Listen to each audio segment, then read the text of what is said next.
Evangelizando a los niños para la gloria de Dios continuamos con nuestro tema de escuela dominical.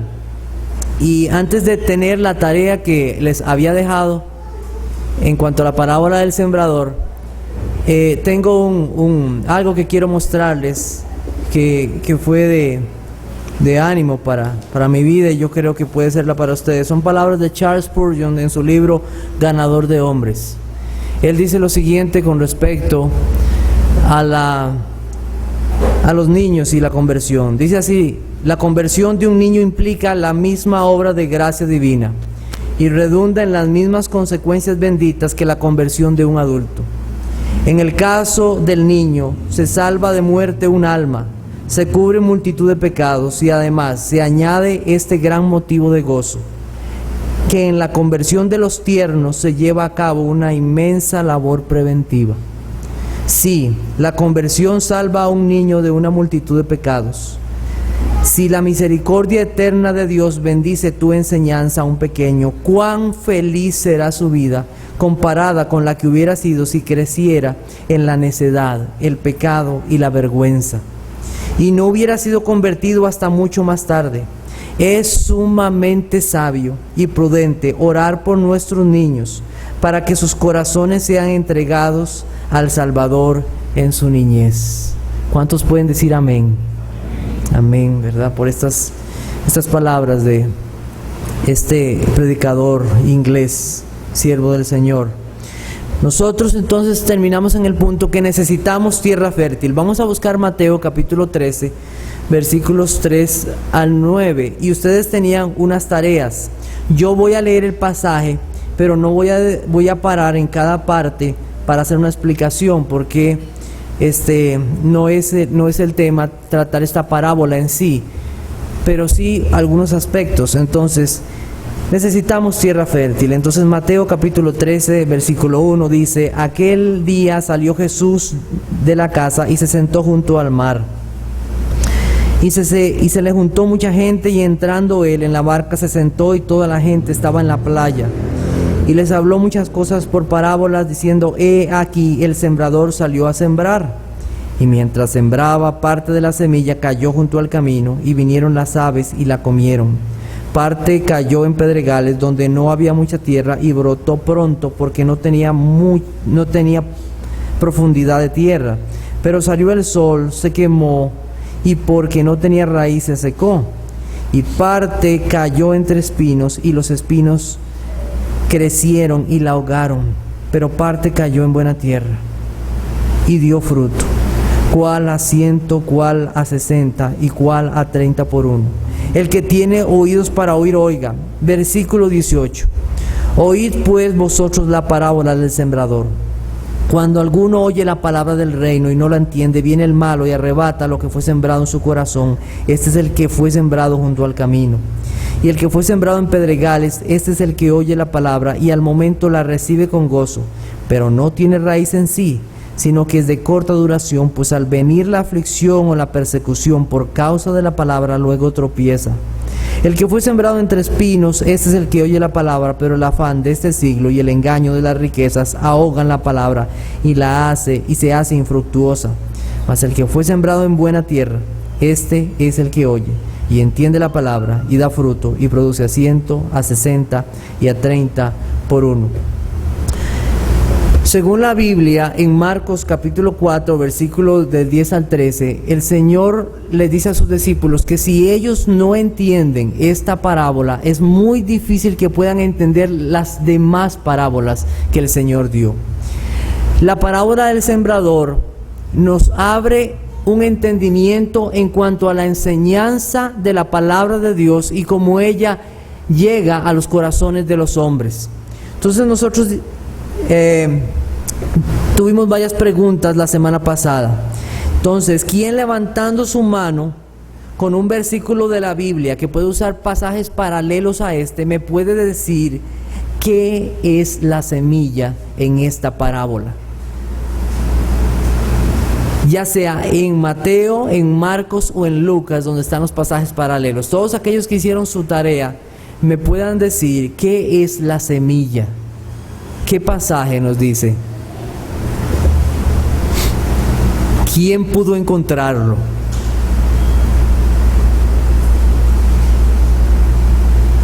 Vamos a contar hasta 5. 1, 2. Ok, Eduardo.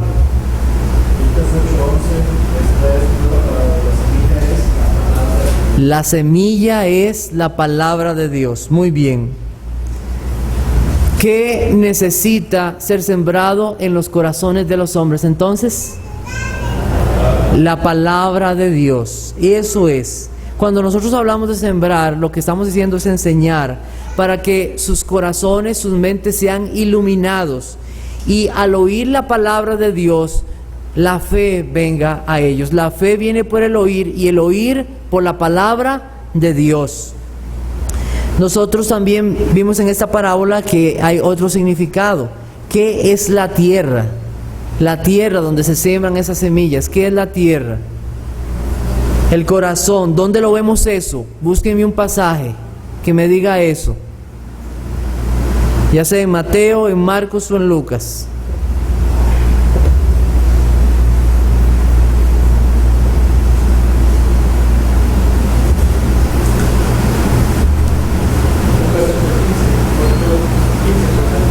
Lucas, ¿puede leerlo?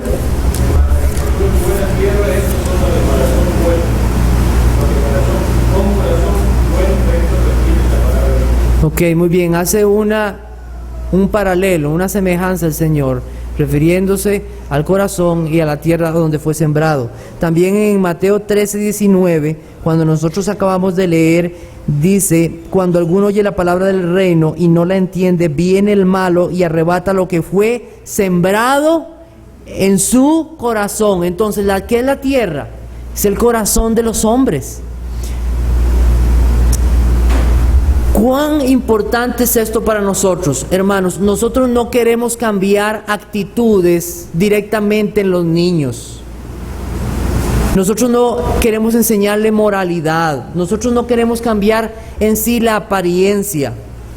Nosotros queremos que sus voluntades sean cambiadas para el Señor. No es algo físico, sino algo interno en el corazón de ellos. Nosotros tenemos que apuntar al corazón de los niños y la forma de hacerlo es enseñándoles la palabra de Dios. Eso es como nosotros tenemos que actuar al corazón de ellos, porque es ahí su carácter, su vida, sus voluntades, su ser, lo que debe ser cambiado por la palabra de Dios. Nosotros no podemos cambiar eso. Solamente Dios puede hacer eso por medio de su palabra, no hay otro. Entonces, eso es lo que debemos de hacer. Nosotros tenemos que tener cuidado con respecto a esto y lo que es el interés espiritual. ¿Qué es esto? Los niños desde pequeños, o la mayoría de los niños, tienen algún tipo de interés cuando se les narra historias de la Biblia y cuando se les cuenta cosas. Y a veces nosotros escuchamos personas que dicen: ay, es que yo desde chiquitico buscaba las cosas de Dios. Y ya vimos que solamente eso puede suceder si Dios primero nos busca a nosotros. Es la única forma, porque los hombres no buscamos de Dios. Pero en los niños se puede dar ese deseo, de ese interés espiritual, y nosotros tenemos que aprender a determinar lo que es verdaderamente un interés espiritual y una fe salvadora. Porque que un niño exprese ese tipo de deseo no significa que tenga fe salvadora.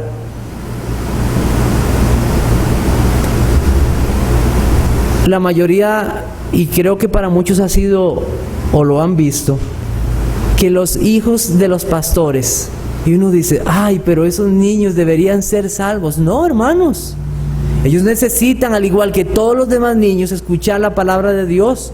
Y muchos niños de pastores crecen con un interés espiritual, porque tienen que venir a los cultos con los papás, porque asisten a los estudios, porque ven al papá o a la mamá haciendo. Pero nosotros debemos de entender que una cosa es que puede ser un interés espiritual, y un interés espiritual que no apunte a Cristo no es fe salvadora. Porque eso es lo que el mundo hace. Nosotros vemos las librerías llenas de libros que hablan de cosas espirituales. Y todo aquello que no apunte a Cristo se está apartando de Él. Entonces debemos de entender que los niños pueden llegar a expresar eso. Pero nosotros debemos de preocuparnos y pedir al Señor para que el Señor ponga fe en sus corazones para creer en Él.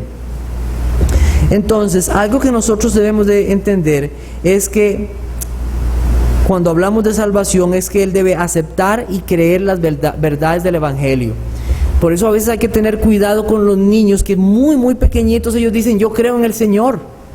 Debemos de hablarles del Señor y qué gozo es escuchar de ellos palabras que alaban al Señor. Pero que Él acepte y entienda las verdades del Evangelio es a lo que nosotros nos referimos como esa fe salvadora. Depositar su confianza en lo que el Señor ha hecho. Ahí es importante por lo cual nosotros vamos a ir más adelante a buscar explicar el Evangelio con palabras sencillas para que ellos puedan entenderlo. No significa quitar palabras, sino explicarlo con palabras sencillas. Entonces, algo que nosotros tenemos que ver, mira las evidencias. Yo creo que un niño puede llegar a ser salvo porque es Dios el que trabaja en su vida. Lo hizo conmigo a los 11 años. Y el Señor me convenció plenamente que yo soy un pecador y que necesitaba de Él. Y a partir de ese día mi vida cambió, fue otro. Pero hay que ver las evidencias en ese niño. ¿Cuáles evidencias? Tú ves que ese niño ama la palabra de Dios, desea estudiar, que le hablen. Ves ese niño que en su carácter Él ha cambiado para que es un niño que ahora es obediente a Dios y no de una forma dura, sino que lo honra con gozo a sus padres. Tenemos que ver evidencias. Vemos ese niño que desea hablar con Dios. No nos dejemos llevar solamente por un interés espiritual. Entonces algo muy importante en nosotros en este momento, en sembrar en sus corazones la palabra de Dios, son las condiciones del terreno. Cada uno de los que está acá, yo espero que sepa que solamente Dios puede cambiar los corazones. Y confiamos que es así. Pero nosotros como padres tenemos una gran responsabilidad. Debemos hacerles entender a los niños que ellos tienen que obedecer. Sean o no creyentes, los mandamientos son iguales. Pero aún más en los creyentes debemos hacer entender que es para agrado del Señor que ellos obedezcan. Enseñan los padres sin Cristo a que deben obedecer a sus padres. Claro, ellos dicen, bueno, obedézcame. Pero ellos no tienen el sentido correcto hacia nosotros. Les decimos, no solamente porque nosotros somos representantes de esa voluntad de Dios en que ellos obedezcan, sino porque más que a mí, ellos deben de agradar al Señor. Cuando nosotros le decimos a un niño, obedece a tu mamá, obedece a tu papá, porque esto agrada al Señor. Porque esto es justo delante de Dios. No es un moralismo. Buscamos agradar a nuestro Dios. Entonces, en esas condiciones que nosotros tenemos que tener para que el terreno sea suave, algo es importante: la obediencia.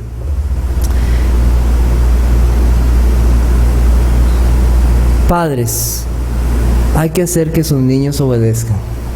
Así de sencillo. Ellos deben obedecer sus palabras y cumplirlas en el momento.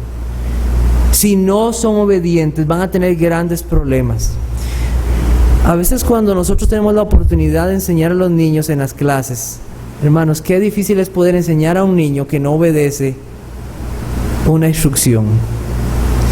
Deben de verlo así, de este modo. Si usted le dice a un niño, quédese aquí, al borde de una calle y no se mueve, eso le puede salvar la vida. Pero si ese niño no entiende lo que es la obediencia, ese niño puede perder la vida. ¿Y sabe quién será el culpable por no haberle enseñado a obedecer? Es usted, hermano. Nosotros somos responsables delante del Señor a que ellos obedezcan. Entonces, el mandamiento de obedecer y honrar a los padres es para todos. Ellos necesitan aprender y obedecer las reglas que ustedes tienen en su hogar en el Señor, porque es para Él. Y como les dije, puede hacer que veamos esto un poco más de la obediencia más adelante, pero nosotros hoy no lo vamos a ver. Vamos a continuar. Tarea. Entonces, ¿quién es el sembrador? ¿Quién es el sembrador en la parábola del sembrador? ¿Quién creen que es? Ok, el Señor Jesucristo. ¿Tienen algún pasaje? Yo les puse ahí uno más adelante, pero obviamente cuando se refiere al sembrador se refiere directamente al Señor Jesucristo. Pero más adelante en Mateo 13:37 dice, respondiendo Él les dijo, el que siembra la buena semilla, que es la palabra de Dios, ¿quién es? Es el Hijo del Hombre, exactamente. Juan 6:44, vamos a buscar.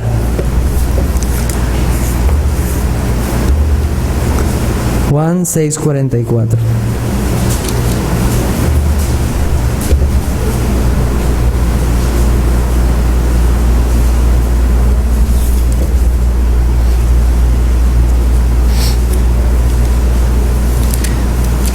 Dice así: ninguno puede venir a mí si el Padre que me envió no le trajere, y yo le resucitaré en el día postrero.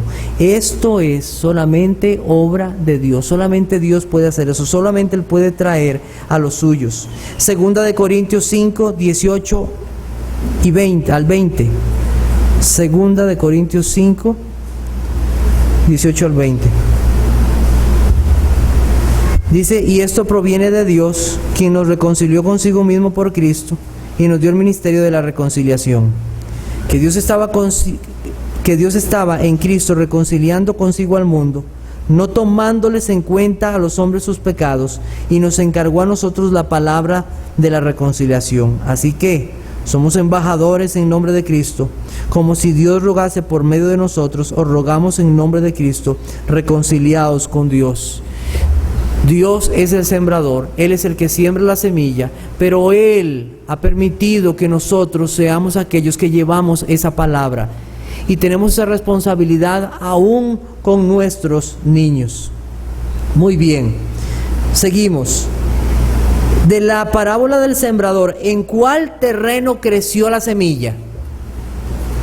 ¿En cuál? Había varios tipos de terreno. ¿Quién levanta su mano y me dice en cuál? Ok, Álvaro, ¿en cuál? En la tierra buena. Tenemos una pregunta. ¿Quién preparó el terreno para que la semilla creciera y diera fruto? ¿Quién? Dios. Recordemos que es el sembrador, aquel que prepara el terreno. La tierra por sí misma no está preparada. Tiene que ser preparada, y esto solamente lo puede hacer el Señor. Y esa es nuestra confianza, hermanos. Esa es nuestra confianza, que Dios prepara los corazones para recibir la palabra de Dios. Nosotros podemos sembrar con confianza. Cuando yo hablo aquí o hablo a otro hermano, mi confianza es que Dios es el que hace esta obra en los corazones. Vamos a buscar Isaías 55:11. Nosotros podemos también verlo de otra forma. Para que la raíz crezca y salga de esa semilla y se entierre en los corazones del hombre, lo único que puede hacer que crezca esa raíz es el Señor Jesucristo. Isaías 55:11 dice lo siguiente: así será mi palabra que sale de mi boca, no volverá a mí vacía, sino que hará lo que yo quiero, y será prosperada en aquello para que la envíe. Es nuestro gozo, que Dios hará en sus corazones una obra a través de su palabra. Voy a parar aquí un momento en esto. Nosotros a veces nos centramos mucho en figuras. Ustedes han visto que nosotros, bueno, no tengo algunas figuras acá, pero voy a usar esta. Entonces nosotros a veces usamos figuras con colores y para los niños, y les ponemos este color y le hacemos un marco y tratamos algunas técnicas. Pueden ser ayudas, pero recordemos que la Biblia es palabra de Dios, que son palabras las que entran en los corazones de los hombres. Más que métodos, más que técnicas, nuestra confianza es la palabra de Dios. Eso es. Hechos 16:14.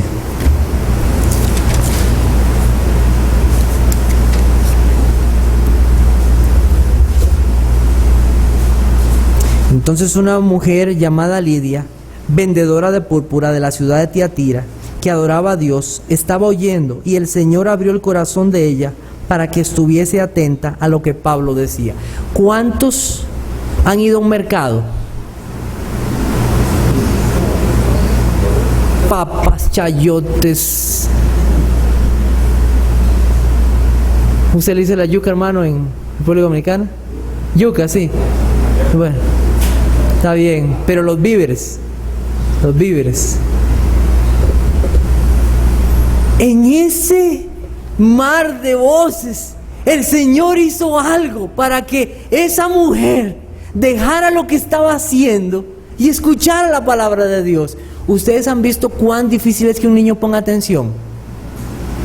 Nosotros debemos ir bien preparados cuando vamos a enseñar a los niños. Pero que ese momento Dios nos lo dé para que en ese momento el niño ponga atención y que el Señor le abra su corazón. Y debemos de rogar al Señor que eso pase. Que el niño que pasó la mosca, y el niño, oh Señor, danos momentos para que esos niños puedan captar la atención y escuchar tu palabra. Es importante, hermanos, esto. Y esto es Dios el que lo hace. Eso es algo que viene del Señor y de su poder. Entonces, hay tres cosas importantes para nosotros que debemos de pensar en esto. La primera es orar, suplicar a Dios para que su Espíritu Santo les haga creer y arrepentirse. Primera de Corintios 3, 5 al 7. Primera de Corintios 3, 5 al 7. ¿Qué pues es Pablo y qué es Apolo? Servidores por medio de los cuales habéis creído, y eso según lo que cada uno concedió el Señor. Yo planté, Apolo regó, pero el crecimiento lo ha dado ¿quién? Así que ni el que planta es algo, ni el que riega, sino Dios que da el crecimiento. Qué importante es esto. Dios, nosotros somos aquellos embajadores de Dios para poder llevar su palabra, regarla, pero es Dios quien hará para su gloria con su palabra lo que Él quiere, y esperamos que el Señor dé crecimiento en esos corazones para que haya fe. ¿Qué otra cosa nosotros debemos de hacer? Enseñar la palabra de Dios en todo momento. ¿Quién se acuerda de memoria de este pasaje? Hay alguien que estamos en la tarea de aprenderlos, ¿verdad? Ya habíamos aprendido el primero. Sí. Sí, ¿quiere decirlo, hermana? Del 4 al 9. A ver.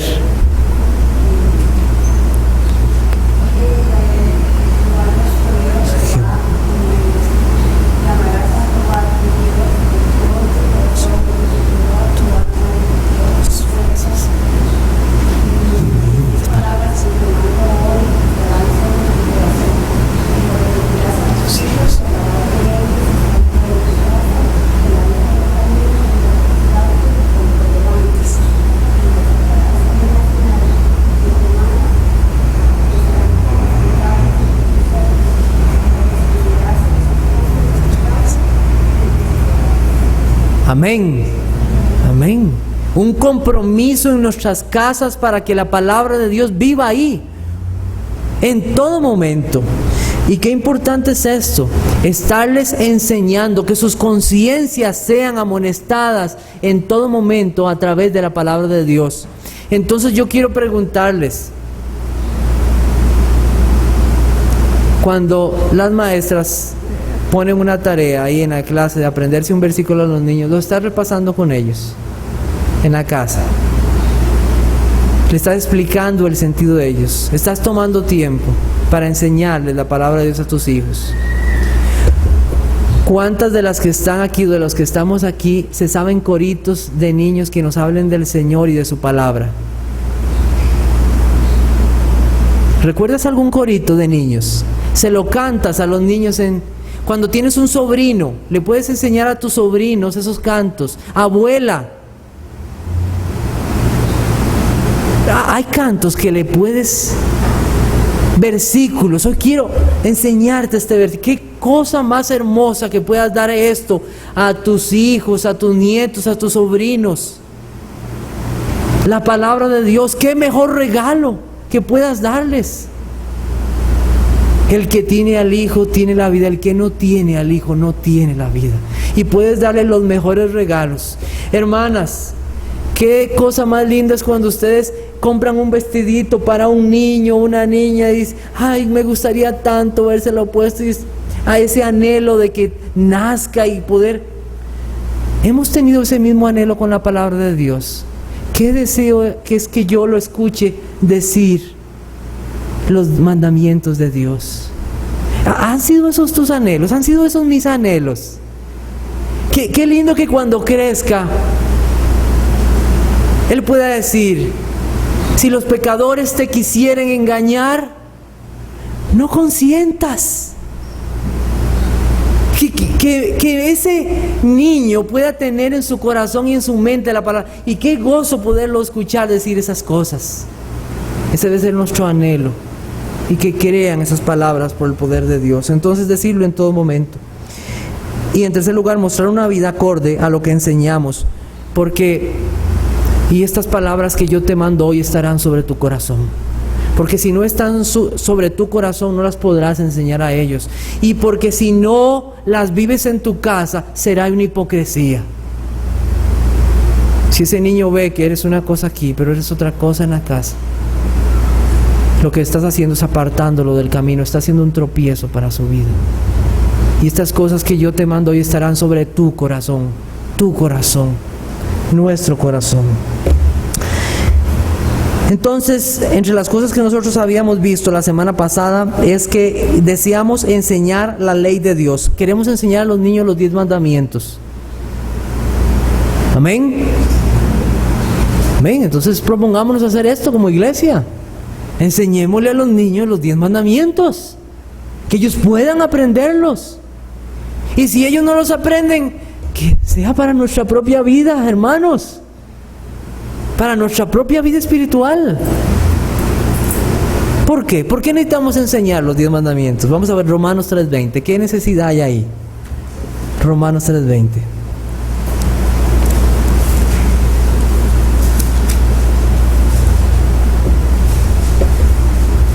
Así, en pocas palabras, ¿quién me puede decir cuál es esta necesidad que tenemos de aprender los mandamientos de Dios? ¿Por qué? Romanos 3:20, ¿quién me puede decir? ¿Perdón? Está bien, delante de Dios, al conocer su palabra, nadie podrá decir, mire, es que, no, aquí está, ¿qué más? Algo más ahí, al final. Qué bien. Es el conocimiento del pecado. Exactamente, ¿verdad? O sea, ¿por qué? ¿Cómo? ¿De qué manera conocemos? ¿Cómo ofendemos a Dios? ¿Cómo traspasamos su ley? ¿Cómo quebrantamos sus mandamientos? A través de enseñar la ley. ¿Cuándo el niño sabrá cuándo habrá ofendido a Dios y a los hombres? Conociendo su palabra. Los 10 mandamientos podemos tenerlos como una base para nuestra vida. La ley muestra la verdadera naturaleza de ¿qué? Romanos 7, 12 y 13. Romanos 7, 12 y 13. ¿Ok?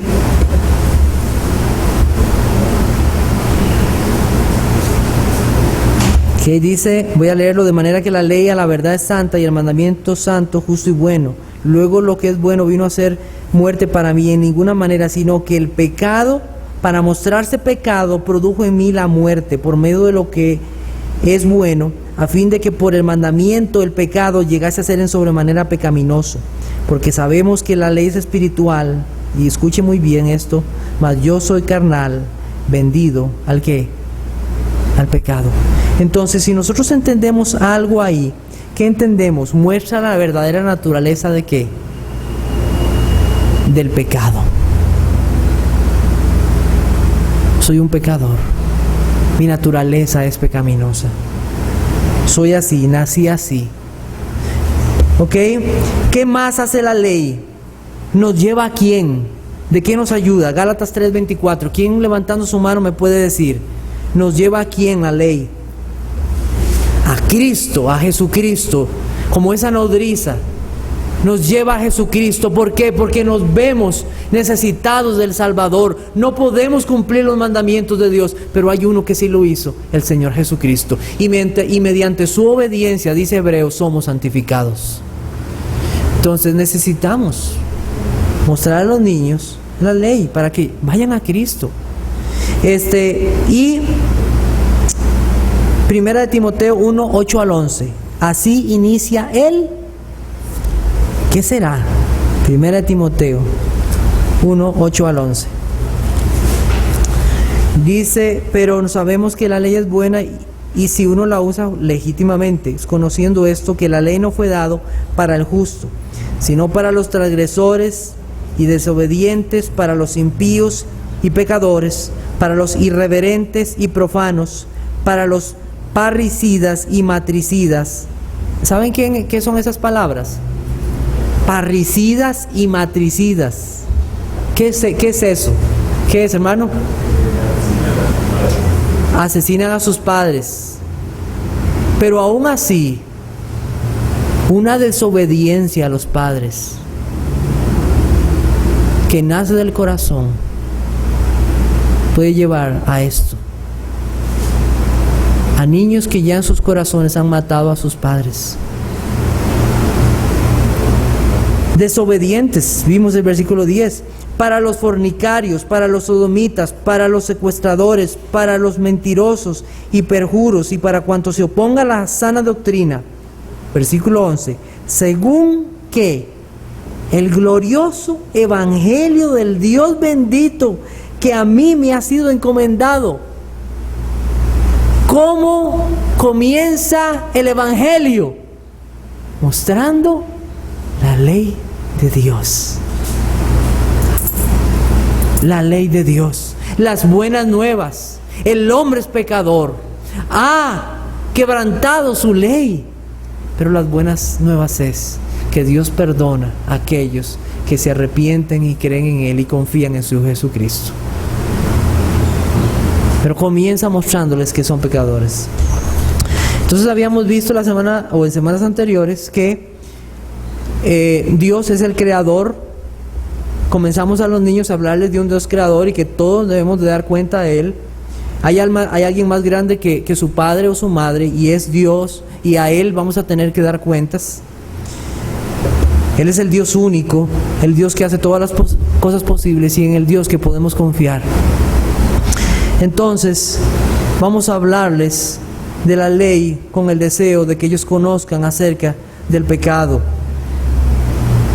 Vamos a instruirles y amonestar sus corazones y sus mentes. Entonces, aquí, ¿quién me quiere leer Primera de Juan 3:4? Levante su mano. Ok, rápidamente porque necesito avanzar. Primera de Juan 3:4. ¿Quién levanta su mano? Ok, aquí Marlene. Después, Isaías 57, 20 y 21. ¿Quién más? ¿Quién lo lee? ¿Quién lo quiere leer? Eduardo. Romanos 3:23. Álvaro. Ezequiel 18:4. Ok, Luz Marina. Romanos 6:23. Adrián. Isaías 64:6. ¿Quién?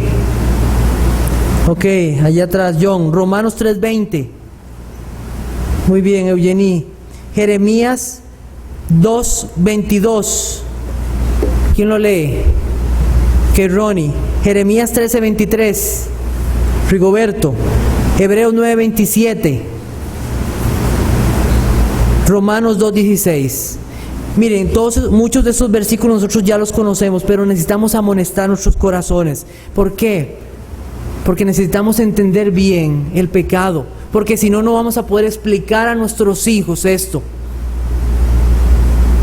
¿Cuántas veces yo he tenido la oportunidad de sentarme delante de un grupo de niños y he escuchado cosas como lo siguiente: es que Satanás es el que produce el pecado en mi corazón? O sea, el niño se vio bueno, que es Satanás el que le produjo el pecado. Entonces necesitamos entender esto, es importante. Vamos a comenzar solamente a leer claro, despacio, y vamos a escuchar nada más. Entonces iniciemos. 1 Juan 3:4.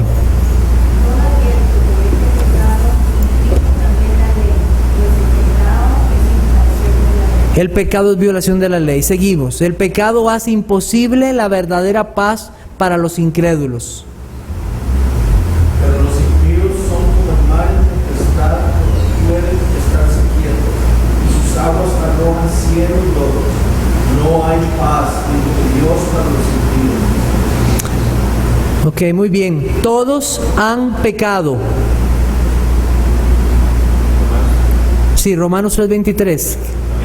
Muy bien. Dice, por cuanto todos pecaron y están destituidos de la gloria de Dios. Incluyendo los niños. El pecado hace que el pecador sea digno de muerte. Ezequiel 18:4.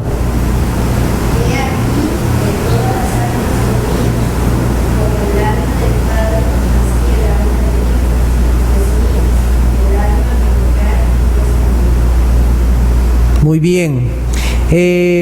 Seguimos. Romanos 6:23. Porque la paga del pecado es muerte, mas la dádiva de Dios es vida eterna en Cristo Jesús, Señor nuestro. Los pecadores no pueden hacer nada para ganarse la salvación. Isaías 64:6. Duro, John, no escuchamos. Si bien todos nosotros somos en felicidad, todas nuestras justicias están por justicia, y caímos todos nosotros en la obra sin descansar de la. Muy bien. Romanos 3:20.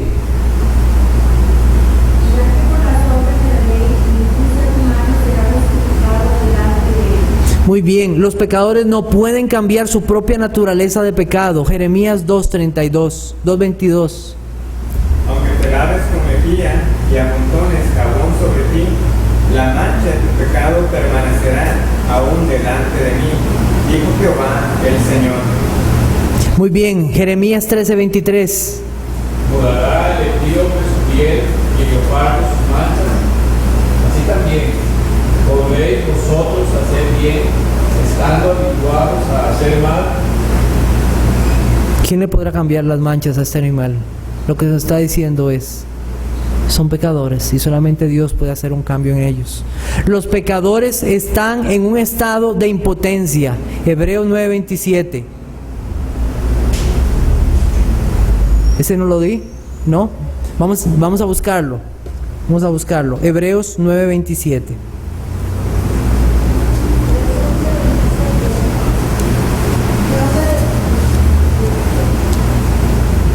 No, 9:27.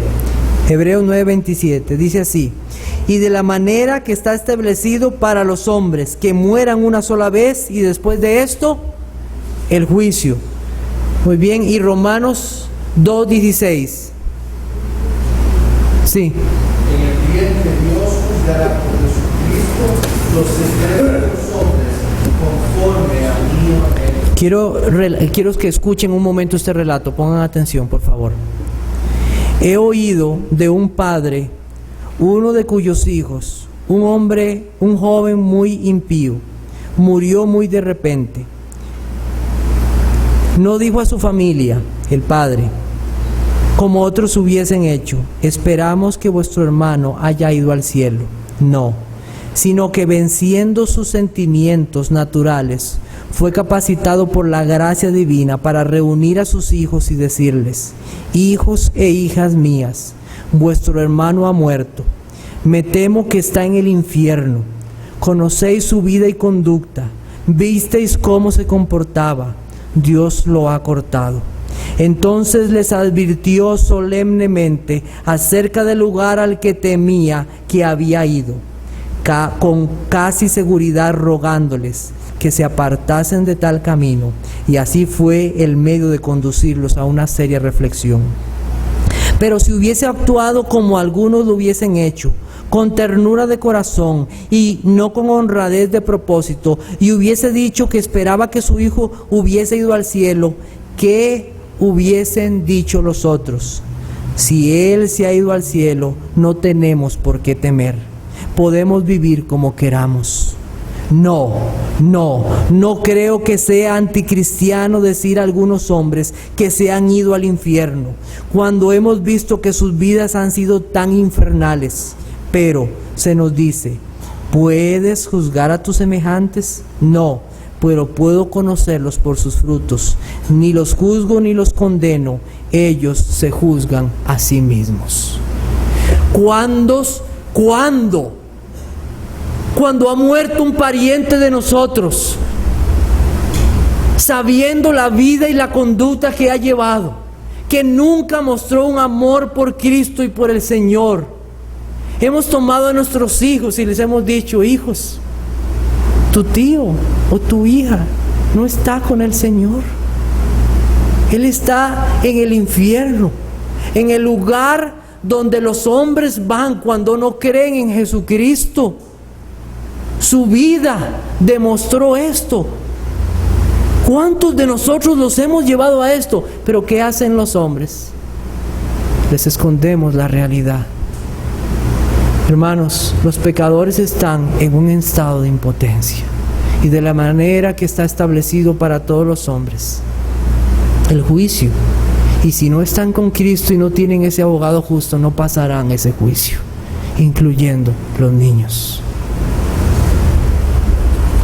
Instrúyelos acerca de Cristo y de lo que ha hecho. Estamos terminando.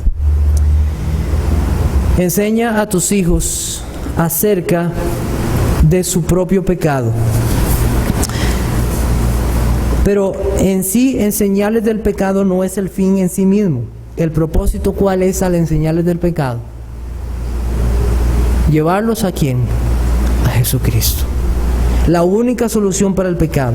Los niños nunca amarán la obra de la redención y la expresión de Cristo si no entienden que necesitan un Salvador. Decía un hombre: si usted pone a un hombre en un salón y hay fuego, y usted le da las llaves, y ese hombre no tendrá ningún problema para abrir la puerta. Y hay fuego, hay llaves, y yo abro y salgo, no hay problema. Pero si usted hace ver a los hombres como que están en un cuarto y hay fuego y no tienen las llaves, y que solo hay uno que puede abrirles, y es el Señor Jesucristo, ellos se verán necesitados de su Salvador. Hay que hacer a los hombres y aún a los niños, eso no es maldad. No, queremos llevarlos a Cristo, que ellos se vean impotentes y necesitados del Señor Jesucristo. Porque hay personas que creen que los niños, por ser niños, no necesitan del Salvador.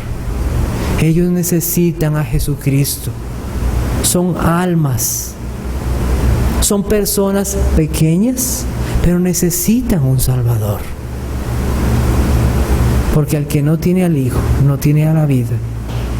El que tiene al Hijo de Dios, tiene la vida, hermanos.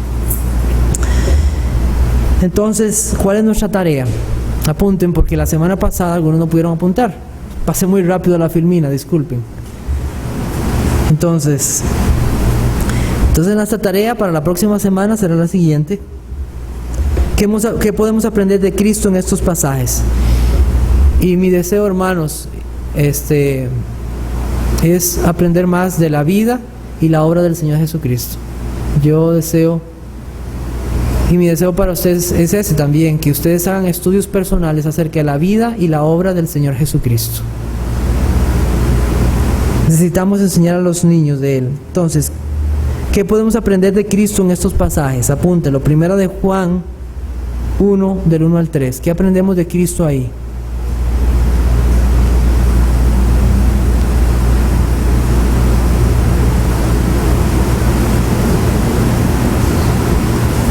Entonces, la persona número 22 que el próximo domingo entre por esa puerta, le voy a preguntar. No sabemos quién va a ser. El hecho es que todos vengan preparados, es lo que quiero. Filipenses 2, 6 al 7. 2, 6 al 7 y Hechos 10, 36. ¿Qué podemos aprender de Cristo en esos pasajes? Tráiganmelo para la próxima semana.